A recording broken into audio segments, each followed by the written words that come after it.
ইতিমধ্যে আপনারা একটি ভিডিও দেখেছেন যেখানে শিক্ষামন্ত্রী ব্রাত্য বসু একটি সাংবাদিক সাক্ষাৎকারে স্পষ্টই বলেছেন যে আমরা সকলে মিলে মুখ্যমন্ত্রীকে সুরক্ষিত করার চেষ্টা করেছি এবং সেটা করেছিও।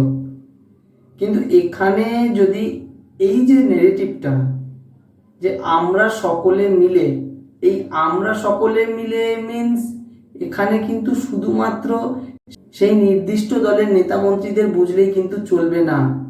এখানে আমরা সকলে মিন্স আপাদ মস্তক একদম পলিটিশিয়ান থেকে শুরু করে বিভিন্ন লয়ার্স থেকে শুরু করে একদম টপ লেভেলের প্রধান বিচারপতি পর্যন্ত।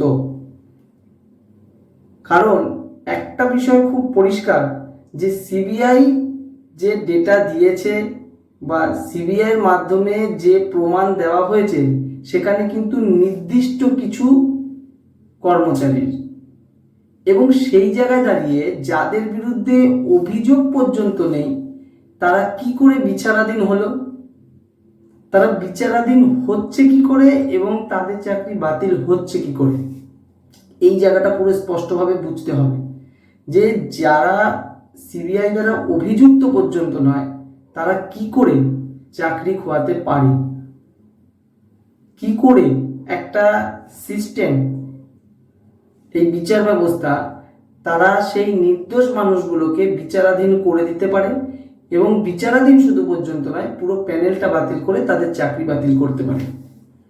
তাও আবার তেমন শিক্ষক এবং শিক্ষাকর্মী যারা 2 বছরের প্রবেশন পিরিয়ড পেরিয়ে কনফার্মেশন পর্যন্ত হয়ে গেছে, দীর্ঘ 7 বছর তারা সার্ভিস করেছেন, এমন কর্মচারীদের যাদের বিরুদ্ধে অভিযোগ পর্যন্ত নেই তাদেরকে বিচারাধীন করে তাদের পুরো প্যানেলটাকে বাতিল করতে পারে। এই জায়গাটা কিন্তু একটু ভাববার আছে যে কেন এবং কি জন্য পুরো প্যানেলটাকে বাতিল করে দেওয়া হলো।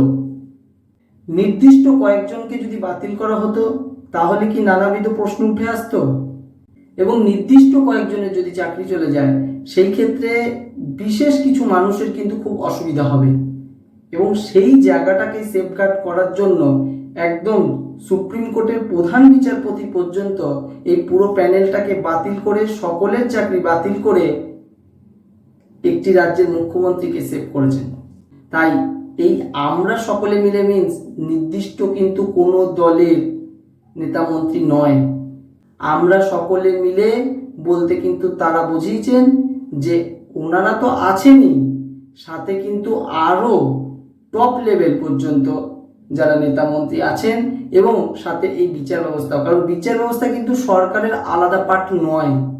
তাই আমরা সকলে মিলে বলতে কিন্তু এই একটি নির্দিষ্ট দলের কয়েকজন নেতা মন্ত্রী নয়, এখানে প্রত্যেকে একদম আপাদ মস্তক প্রত্যেকে কিন্তু এর সাথে জড়িত আছে। পলিটিশিয়ানস বলুন, কিছু লয়ার্স বলুন এবং কিছু বিচারপতি। কারণ সেই বিচারপতিরা তারা যদি তাদের পাশে না দাঁড়িয়ে এই রায় প্রদান না করত তাহলে কিন্তু তারা সমস্যায় পড়তো, এটা কিন্তু তারা খুব ভালোভাবে জানে। যেই কারণে তারা পুরো প্যানেলটাকে বাতিল করে তাদের সুরক্ষিত করার চেষ্টা করেছে, আর সেটাই কিন্তু উনি সাক্ষাৎকারে বলেছেন যে আমরা সকলে মিলে পেরেছি। ধন্যবাদ।